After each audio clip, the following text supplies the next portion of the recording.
ఎంతవరకు శ్రమల కొలిమిలో మనల్ని ఉంచుతారు అంటే ఆయన పోలిక, ఆయన రూపం మనలో కనబడే వరకు. దేవుని నామానికి మహిమ కలుగును గాక. హల్లెలూయా.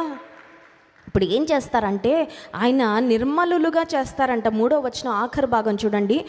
వెండి బంగారమును నిర్మలము చేయు రీతిని ఆయన వారిని నిర్మలులను చేయును. హీ విల్ రిఫైన్ దెమ్ అనే మాట ఉంది, హీ విల్ ప్యూరిఫై దెమ్ అనే మాట ఉంది.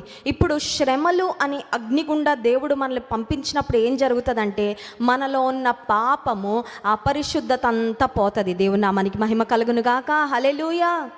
అన్నీ కంఫర్టబుల్గా ఉన్నప్పుడు దేవుని సన్నిధిలో పరీక్షించుకుంటామండి.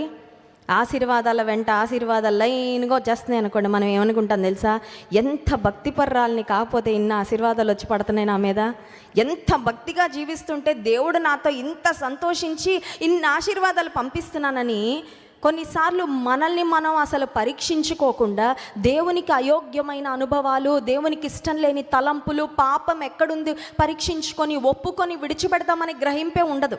కానీ శ్రమల కొలిమి గుండా దేవుడు మనల్ని పంపిస్తున్నప్పుడు ఏం జరుగుతుందండి, ఆ శ్రమ గుండా, ఇబ్బంది గుండా, కన్నీటి గుండా వెళ్తూ ఉన్నప్పుడు ప్రభా నేను ఎక్కడ తప్పిపోయా నాకు తెలియపరచు, నేను ఎక్కడ నిన్ను ఆయాసపరిచానో నాకు తెలియపరచు, ఎక్కడ రహస్యమైన పాపము నాలో దాగుందో నాకు తెలియపరచు, నన్ను నువ్వు కడుగయ్యా, నన్ను పరిశుద్ధపరచయ్యా అని దేవుని సన్నిధిలో మన అపవిత్రతను మనం తొలగించుకోవడానికి ఆస్కారం కలుగుతుంది. ఎప్పుడంటే శ్రమల కొలిమి గుండా వెళ్తున్నప్పుడే దేవుడు మనల్ని ఏం చేస్తారంటే నిర్మలులుగా